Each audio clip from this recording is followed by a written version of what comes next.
And in actual fact, I'm launching a campaign to save the MQL. Joking. If that gets into ChatGPT.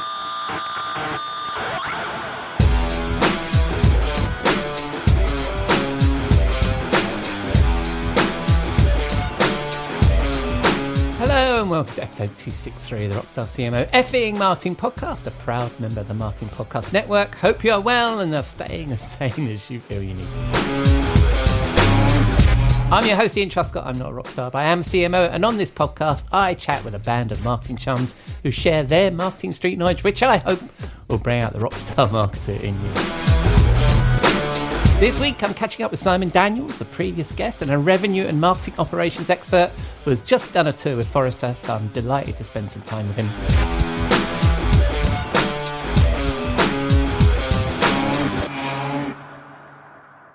But first, we need to pay the bar tab. I'll be back in a moment. We'll be right back after this word. We'll be right back After this word. We'll be right back. Raise the rudder! Raise the sails! Raise the sails! Captain, an unidentified ship is approaching. Over. Roger. Wait, is that an enterprise sales solution? Reach sales professionals, not professional sailors. With LinkedIn ads, you can target the right people by industry, job title, and more to reach the professionals who are more likely to find your ad relevant. Plus, with 1 billion members on LinkedIn, that means you'll have access to 130 million decision makers and 10 million C-level executives. That's a lot of millions of the right people. Get started today and see how you can reach the right buyers with LinkedIn's enhanced targeting tools. We'll even give you a $100 credit on your next campaign. Go to linkedin.com/MPN to claim your credit. That's linkedin.com/MPN. linkedin.com/MPN. Terms and conditions apply. This episode is brought to you by Audi. The road is calling. Embrace the thrill of the drive with the all-new, fully electric Audi Q6 e-tron. Featuring effortless power, serious acceleration, and advanced Audi tech. It's not just a new EV. It's a new way to experience driving. The all-new, fully electric Audi Q6 e-tron is here. The next chapter of Audi starts now.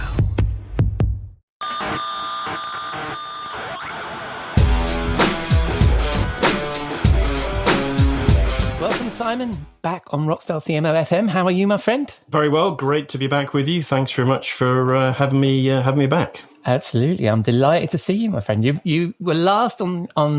I mean, I don't blame the listeners for not remembering. Well, they may remember your name, Simon, because we've referred to you a number of times, me and Jeff, when we chat about revenue ops, which we'll get onto in a second. Touched every time. Yeah. But you were last on the show in episode 113 when we had a three-way conversation with Jeff. That's right. Marketing operations. I'm glad I put conversation in that statement. Anyway, I won't go there. But you took a break to spend some time with Forrester. And as I've mentioned, me and Jeff have referenced your work a number of times. But you were forbidden from joining us on the podcast during that period. Yeah, they had me locked up good and proper. That was, I don't know whether we should share that conversation, but that was quite a funny conversation when I wanted to have you on the podcast. Yeah. And now you're back. Indeed. Here I am. Jolly good. And I'm all yours. So the topic of today, you focus on revenue operations, so we might as well dive straight into this. And That's right. I've seen quite a bit on LinkedIn recently about, and some of it by you and some of it by your former colleagues at Forrester, about revenue operations and marketing operations and sales operations. What is it all about? So how do you specifically define the difference between those three disciplines? Well, if anybody saw the little article that I posted on LinkedIn a few weeks ago, you'll know that I may well be blowing in the wind here, but my definition of revenue operations is an overarching term, if you like, for the orchestration of data, technology, process, and then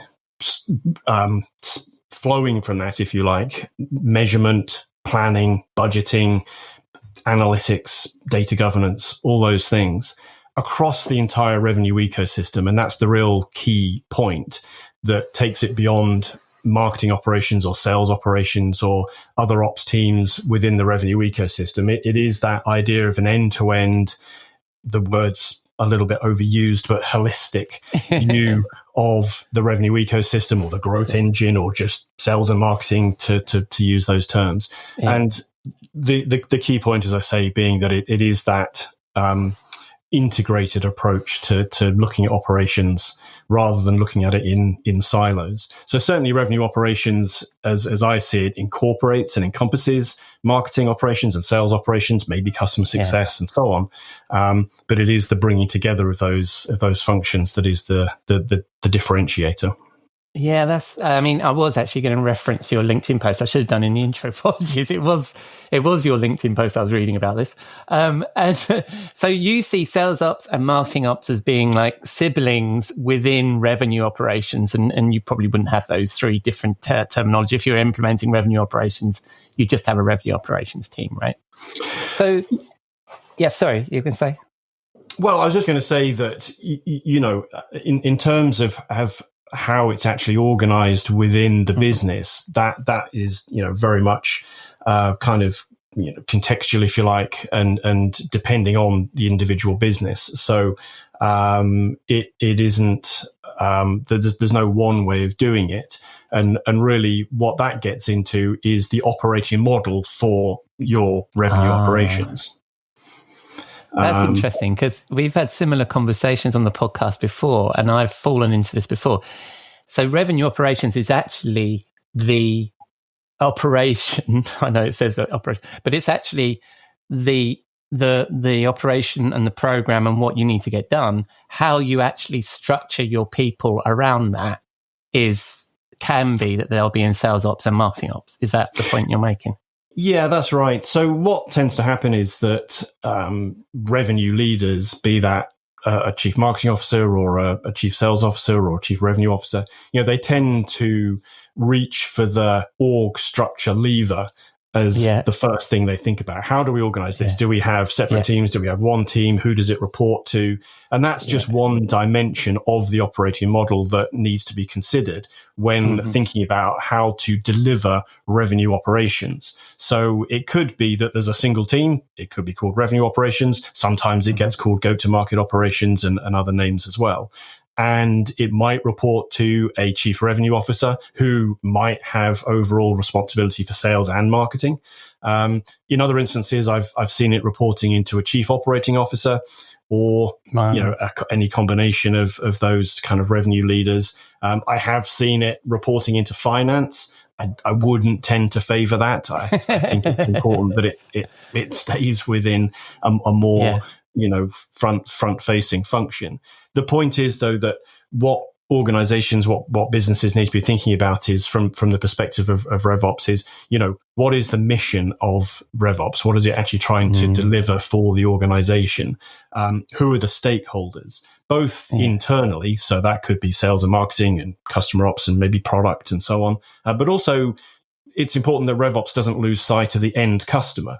Because while RevOps is a fairly, internally orientated function, ultimately it is working towards the customer or the buyer of the business, and it's important not to lose sight of that. And also it's important not to lose sight of the fact that RevOps touches the customer in ways that are perhaps not immediately obvious. But if you think about audience identification, addressable market analysis, segmentation, customer experience, all these kinds of things are all touching the end customer ultimately, albeit obviously in conjunction with demand teams and digital and social and so on. But the idea that somehow RevOps is buried in the background is not really true. So it's important to keep all those things in mind and the culture of the function as well. So consider all those different elements, including organization, and that gives you the model that you need to adopt within the context of an individual business. I think that's interesting because when you mentioned it being part of being under the COO or under the CFO and in finance, that then leans more towards the operations part of revenue operations and kind of takes away that thing that you're just talking about, which is the bit that touches the customer, which is which is demand gen and revenue, right? So And I think that, I mean, one of the things I was going to ask you about, and one of the things I think that has come hand in hand with the rise of the term revenue operations, has been the rise in the idea of having a chief revenue officer. One marketing and sales sitting under one lead. Yeah. So I guess from what you've just said, and I was going to ask you if you thought these two were related, it would be easier organizationally to implement revenue operations if you have a CRO, because obviously they're going to want their own operations function the same way as a CMO and a salesperson would want, a sales lead would want. But you're also suggesting we should also have it if we have a CMO and a chief commercial officer or somebody running sales separately in different organizations, right? Yeah, I mean, like I say, it really comes down to the context of the business and all those parameters that I mentioned. Chief revenue officers, to my mind, tend to suffer from the same problem as revenue operations, which is that it's just a fancy new name for chief sales officer, in the same way that RevOps tends to be just a fancy new name for sales ops, as opposed to the more expansive version of it that I'm trying to espouse. Yeah, where you've got a chief revenue officer who is genuinely in charge of sales and marketing, it obviously really makes perfect sense to have one ops function reporting into that structure alongside sales and marketing. The challenge often, though, is that chief revenue officers tend to come from the sales side of things. And unless they have got marketing experience or truly value marketing, the risk is that you've got a sales organization with a bit of marketing tacked on, and that's what needs to be guarded against. But equally, if you've got a CRO who is fundamentally a sales leader, and then you've got a CMO or a similar role like that, it's completely understandable that the CMO is going to be nervous about not having ops within their organization. But this is why I say that it comes down to the context and the specifics of the business, because you could have a CMO and a CRO. Maybe they've worked together for years. Maybe they've come from somewhere else together. They trust each other. That CMO may say, more than happy for you to have the ops function. Make sure it runs end to end, and I'll trust you to deliver what I need in terms of tech and data and measurement and reporting and so on. But equally, you can have a situation where that isn't so good, and so you need separate ops functions that need to be tied together. I mean, the opposite of that. I was in a position once as a marketing operations leader, and my relationship with sales ops was pretty terrible, and I had zero air cover from my leadership and frankly from the sales side as well. So it was really quite dysfunctional. And that's obviously terrible, and that's what needs to be avoided. So leadership needs to avoid that situation. And if they can engender a good working relationship between their ops people, then there's no reason that can't work in that way. I like what we're saying here, because I think what's coming across is that revenue ops is more than sales ops. And it's how far back do you look in terms of when you start describing something as revenue, as to how deeply it reaches into marketing.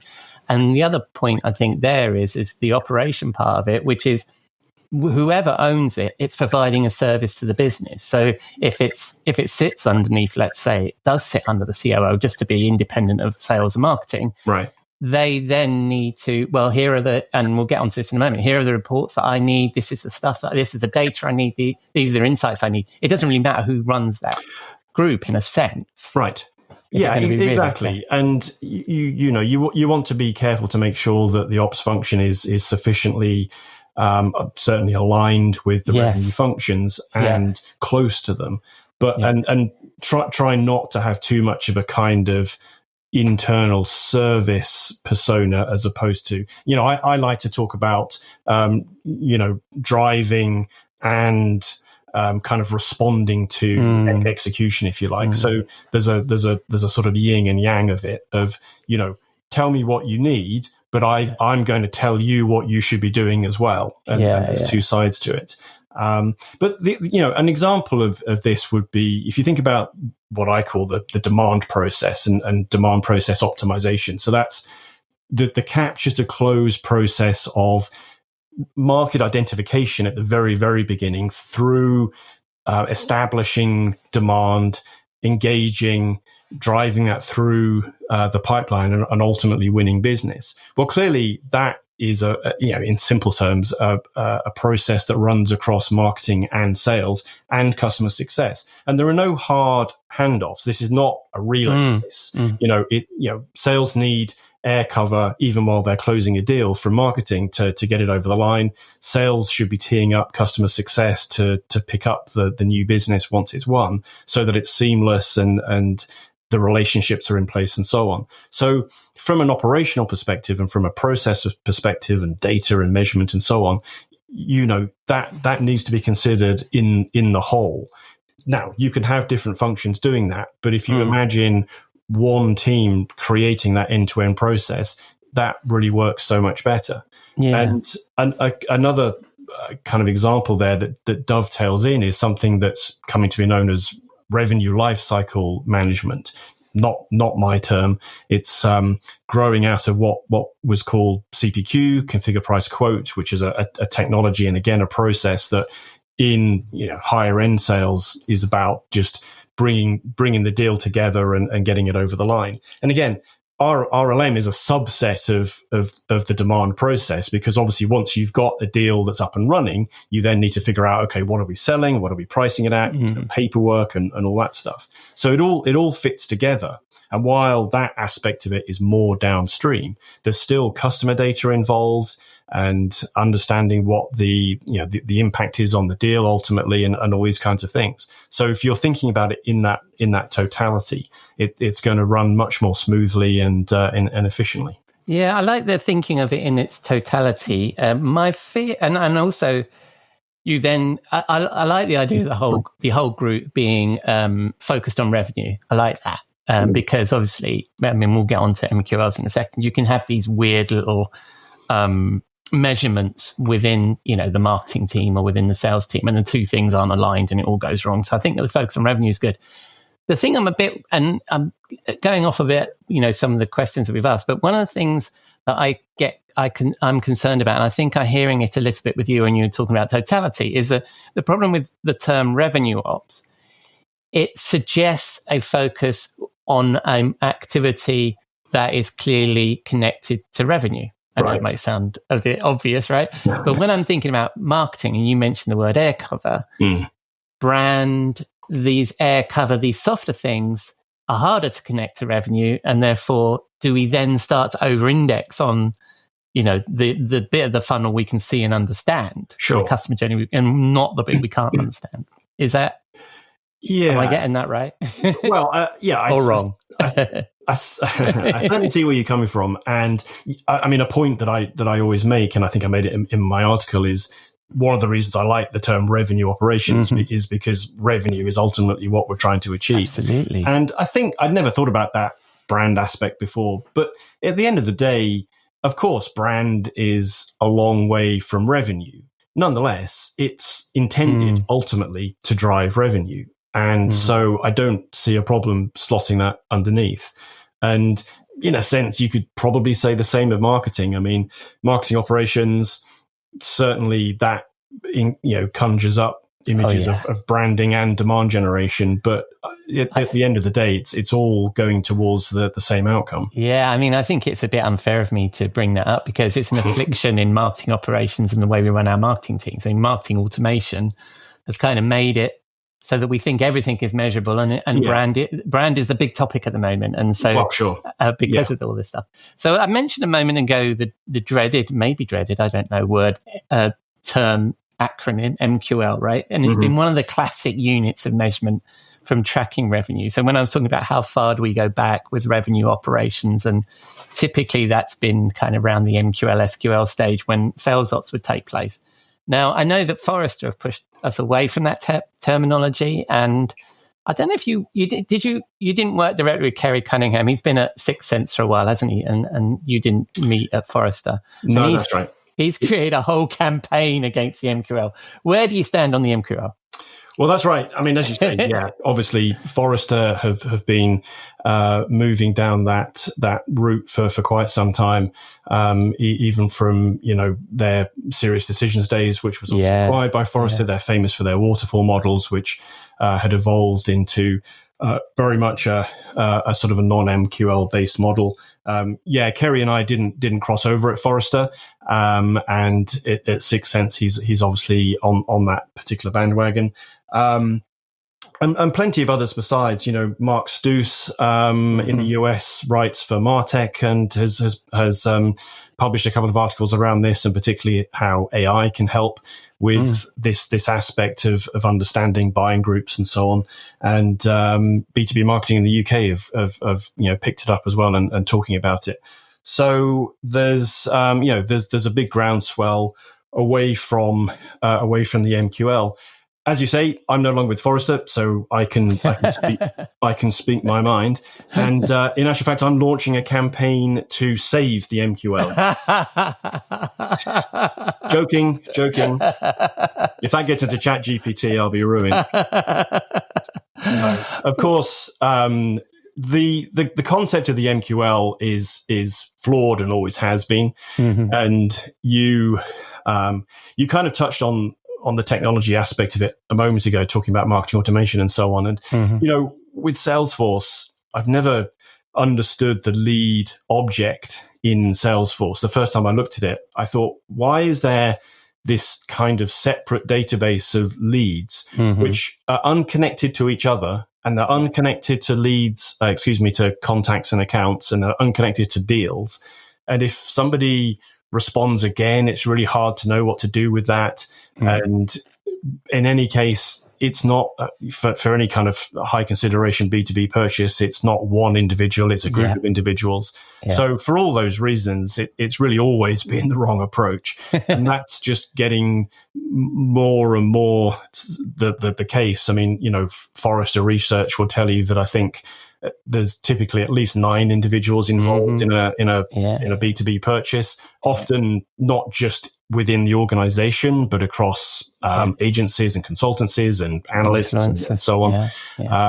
And also unfortunately, we're getting to the point where millennials are firmly in the driving seat. And so, the average age of a B2B decision maker is something like 45. And they're bringing a digital first mindset.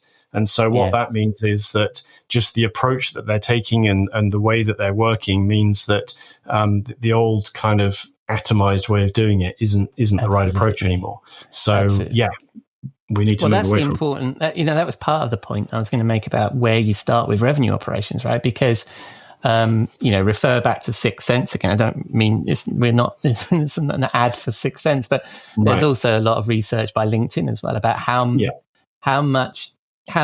many of your potential buyers are in market but not active, and how far down the path people are, as you say, being digital first, with selecting their shortlist before they actually speak to you or engage with you. So if you're going to do revenue operations, you've really got to start very early, and it's before you could recognize something as revenue, right? If you're going to do this, Well, very much so. And if you think about, I mean, again, it's another example of why taking a holistic approach to it is very much for the best. If you think in terms of total addressable market and service addressable and so on from there. Again, what happens so often is that sales and marketing end up with their own view of who they're targeting, and then off they go. And then lo and behold, the tunnel that's been dug from opposite ends doesn't meet in the middle. And even from that perspective, just defining who is it that we're trying to sell to, if you can do that once, and then identify the audience, and then identify, who is beginning to look for your solution, and then draw that into the pipeline. That's far and away going to be the most effective way of doing that.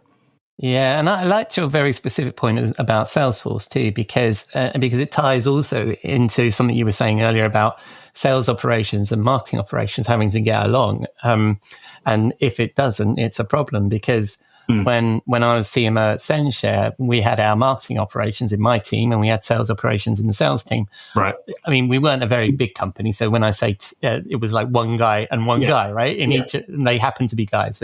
That's not me being sexist. They were both blokes. They got on really well. But their challenge was the one system, the marketing system, had thought about things more in terms of organizations and groups of buyers. Yeah. And the CRM, as you say, had this, and it was Salesforce, had this weird concept of what a lead is. And what they spent most of their time doing was tying this together into buying groups that we could then track together as sales and marketing. And it was a real challenge. That's right. But absolutely. So let's start. So I was thinking about if the listeners were thinking about forming their revenue operations, right? And bearing in mind, we've probably mostly already got marketing operations, sales operations, and bits of this stuff going on. Yeah. But I thought we'd start at the top of the iceberg, the bit that people can see. If we were setting up revenue operations from scratch, what are the key metrics and measurements we should be aspiring to share with the business from our revenue ops function? Right. In a sense, there's two ways of answering this question, because you could be asking about the performance of revenue operations itself. That's a separate discussion in some ways. So if I take that as meaning what should be reported to the business from the revenue ecosystem, that revenue operations is most likely to be the responsible function for doing, then again, this is why I like the term revenue operations, because ultimately what should get reported is revenue, because that's what we're trying to achieve. And then, of course, essentially, it's a matter of working your way back from there. So revenue is driven by pipeline. So that's a question of looking at, obviously, the deals and opportunities that exist. And so, again, this is why an opportunity-based approach is the best, because then you can look at what's real and what's coming down the pipe, that you can then start measuring, as opposed to if you go all the way back to leads. It's very difficult to do that, especially if you've got multiple leads that actually could all form one buying group. You can't easily measure that and put that together. Whereas if you go straight to an opportunity-based kind of construct, then that's very much easier. So then it's a function of looking at the buying group. And I like to talk about, everybody talks about ICP, ideal customer profile, and what that looks like, and the individuals and personas. But what you also need to do is to put that together into a buying group ICP. So who are what are the personas that make up the buying group? You know, you're going to have influencers and decision makers and experts and so on. But, there's likely to be a procurement person or a finance person and so on, ultimately to get the deal over the line. They're not necessarily going to be involved from day one, but look at every successful deal and you'll find the set of people on balance who are needed. And so then you can start saying, well, okay, most of our deals have 5 or 10 personas in them. Here's a deal that's, halfway along. Maybe we've got, maybe we've done discovery and we're working up the proposal, but wait, we've only got, 3 of the 5 personas in the buying group. We need to go and find the other 2. That could be a business development job, a BDR job, or it could be a marketing function to say, do we have them in our database already? Can we detect them from intent? Do we need to identify them and reach out and try and draw them into the process? So again, that's something that can be measured. And ultimately, it's not that response and individual leads aren't important, but they need to become much more leading indicators than anything that gets reported up.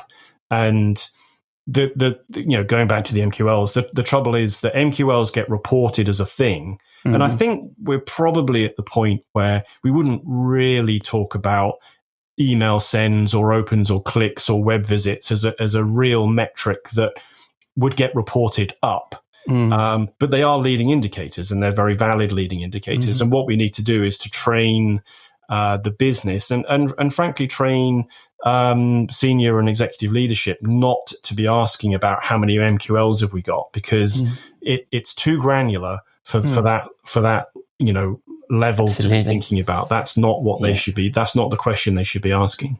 Absolutely. And what I like, also what you were saying there about the deal stuff, the part of the challenge, I think you mentioned this earlier on, is as an operations team, you're not leading this motion necessarily. The head of marketing or the head of sales is leading this motion.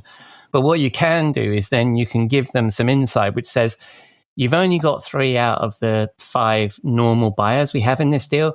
I don't think this is qualified. Right.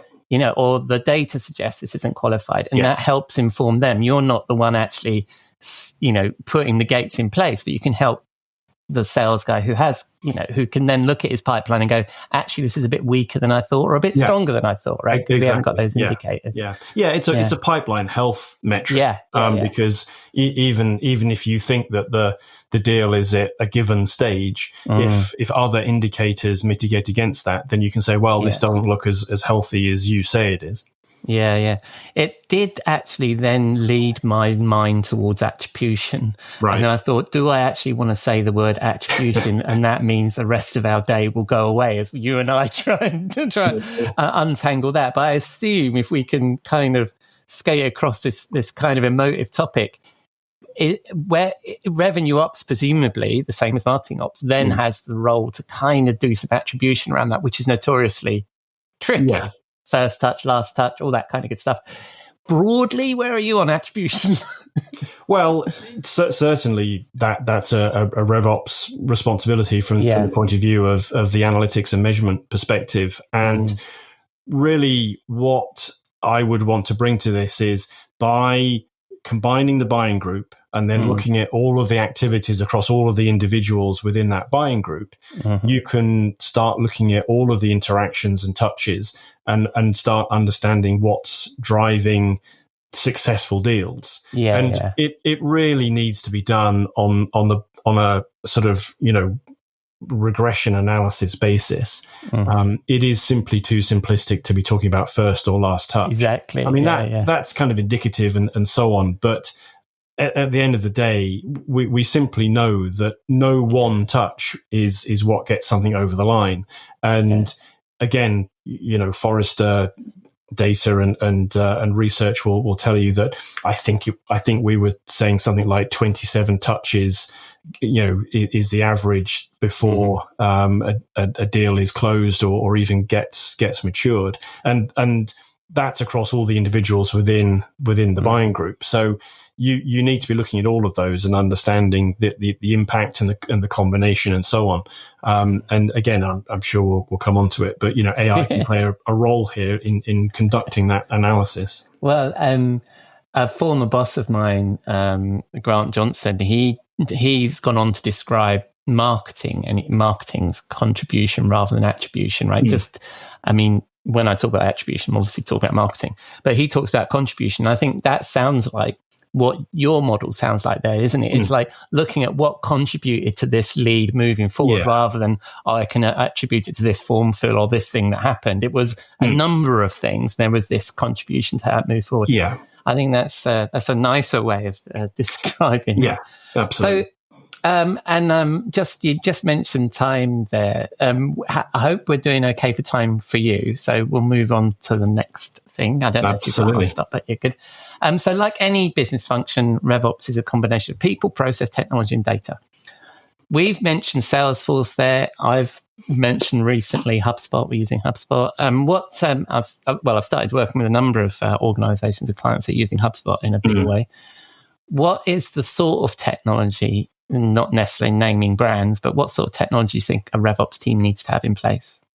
Well, what I certainly should say is that, again, it's scenario based or context based. It comes down to the individual circumstances and specifics of the business, and with the names that have already been mentioned, it's interesting to see how those different solutions are being adopted by different businesses, particularly startup, scale up, as opposed to mature or enterprise and what have you, and so that makes sense based on individual requirements. what's important is that the technology, the tech stack needs to support the demand process. So everything that we've just discussed in terms of the demand process and being able to support buying groups and opportunities and the measurement and so on. Ultimately, the tech stack needs to be able to support that. And that means you need to be able to manage your audience, who are your buyers and customers. You need to be able to bring together the signals around their buying intentions. What is their level of engagement? That goes back to those interactions and understanding how those are impacting and ultimately driving deals and so on, and then performing the measurement as well as undertaking outreach and engagement. And so all the usual suspects will apply that we've just talked about. You're likely to need a CRM system, a marketing automation system, a customer data platform, some kind of engagement system, maybe account-based marketing, depending on your motion, intent platforms or intent data, and so on. And it's the combination is what's important. I think that handoff between CRM and marketing automation is really important, which is why, I mentioned HubSpot just a moment.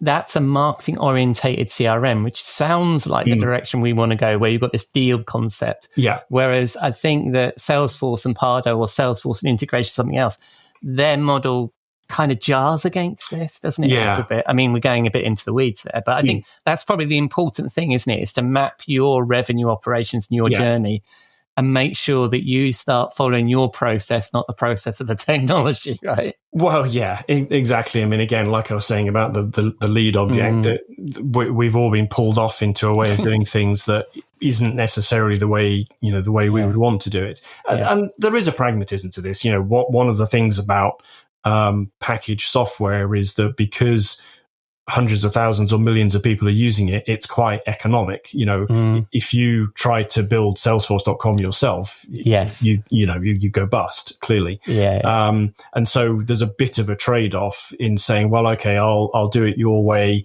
and I can configure it and tweak it a little bit. I guess what I'm saying is, think about tweaking it a bit more than a little bit, although I'm not advocating rewriting packaged software because that. But also, just understanding some of these fundamentals of these platforms and where you sit in terms of how you feel about those fundamentals, right? Because I think a lot of the time people just purchase a platform. We've picked on Salesforce or Pardo or HubSpot, or whatever, because they've heard of them. And and other people use them, so they must be right. But it may not actually be right for you. And it may be a smaller CRM solution that's more focused. So it's always that issue with technology, isn't it? You've got to think about your requirements before you buy. So but let's. I'm a bit nervous about starting this next topic, because I think this could be another rabbit hole we could fall down. But I don't think you can have a conversation about anything, let alone technology, without talking about AI. So is there any quick things you're seeing about how is AI having an impact on RevOps, if any? Yeah. So clearly, AI transfuses and goes across everything. And from a tech perspective, again, the important thing there is to be thinking about whatever technology you're selecting. How is AI being built into it or deployed within it? You certainly need to look for that and understand that. At the same time, not thinking, how do I deploy AI, because that's just an open-ended question. So that's kind of the first point. And then again, the RevOps should be involved here, just as they always should have been involved from a revenue technology perspective, which is to say that there needs to be governance of this technology. What has tended to happen in the past, and I've experienced this, is that different teams go off and get their own technology. So demand gen have gone off and got the intent system or some other piece of technology that someone's used in the past, and so on. And the problem is that you then end up with just a disparate set of technologies. It's not integrated. There's no data governance. Just on a pragmatic, does anybody know when this subscription's up for renewal and how much it's spending? So for all those reasons, there needs to be oversight. Which isn't to say that RevOps is in charge. And what RevOps says goes, and you can only do what RevOps say. But there just needs to be that governance that says, we would like to deploy this technology. Can we fit that in, and so on. So it's important to have that approach. And I mean, we've had whole episodes where we've talked about marketing technology, and I think I think from the reply that I'm hearing about AI is it's not about AI. It's not about implementing AI. It's about implementing the right solution that helps with your process that you're defining. Because what I'm getting from this conversation is that RevOps isn't a team and a technology. It's a process, and within your organization that sort of run through it, right? So if you haven't got the luxury of having a RevOps team, it's a function that everybody needs to be doing. That's fantastic. All right, so we've kind of come up for time. So one of the things I did want to ask you about, because we're on a podcast and you've just started a new podcast. You had a really good marketing ops podcast before you disappeared into Forrester, and now you're back on the podcast scene. That's right. What's your new podcast? Well, kind of you to ask. And yes, again, I couldn't wait to get back to the microphone. So I've teamed up with my chum Louis Fernandez, who is a long-standing go-to-market leader, and interesting character. Really, he very much embodies both the marketing and sales side of things. Nice. And he's been publishing a LinkedIn newsletter called "What's Broken in Go-to-Market and How to Fix It." What it lacks in concision, it makes up for in specificity. And I looked at this and thought, well, this would make a great podcast. I could chat through these topics and dig into them a little bit more. So that's what we're doing. We literally published our first episode last week, and the next one drops tomorrow. So that'll be available to listen to.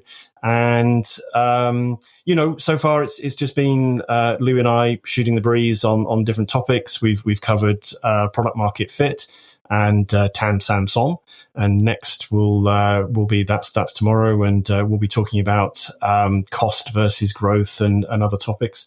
And like I say, it's just he and I so far, although we're planning to have some guests on. So you will have to join us at some point. I'd love to. Yeah, I mean, if it's anything like your previous marketing operations podcast, I'm sure it's going to be great. We've had some nice feedback so far in terms of the dynamic between us. So I like to think it's going to work. And just to confirm those dates, because we're recording this on Tuesday the 18th, I'll publish this on Wednesday the 19th, and your podcast will go live on Thursday the 20th. That's right. So I've got this right. That's the plan. Well, that's about all we've got time for, I'm afraid, Simon. So when people spin the dial on the internet, where are they going to find you? Well, I'm all about LinkedIn these days, so always happy to connect and continue the conversation there. I have very much withdrawn from the platform previously known as Twitter. Or I haven't posted there in quite a while. No. And I'm not yet on Blue Sky. It's on my list of things to do, but I haven't got to it yet. So you can find me on LinkedIn. Splendid. You should let me know when you're on Blue Sky. But that was fantastic, Simon. Definitely have you back on the show. And it sounds like maybe I'll get an appearance on yours, which sounds indeed. Fantastic. And so we'll speak again soon, mate. I look forward to that. Cheers, buddy. Bye-bye. Bye for now. So that's a wrap on episode 263 of the Rockstar CMO effing marketing podcast. Thanks to Simon for his insight. Good to geek out on operations there. And I hope you enjoyed that conversation too. I've been your host, Ian Truscott, and you can find links to me, Simon, and all the links we referred to there, plus some additional recommended reading in the show notes on rockstarcmo.com, where you can also find our blog, newsletter, and all of our previous episodes. We'd love to hear from you, so please reach out via the website or LinkedIn. Just search Rockstar CMO. I'm sure you'll find us. Or just keep listening. I'm glad you're here. The next episode of The Rose and Rockstar with Robert Rose will drop on Saturday. And for Jeff fans, I'm chatting with him this week for a show I will publish next Wednesday. I hope you join us for both of those here on Rockstar CMO FM.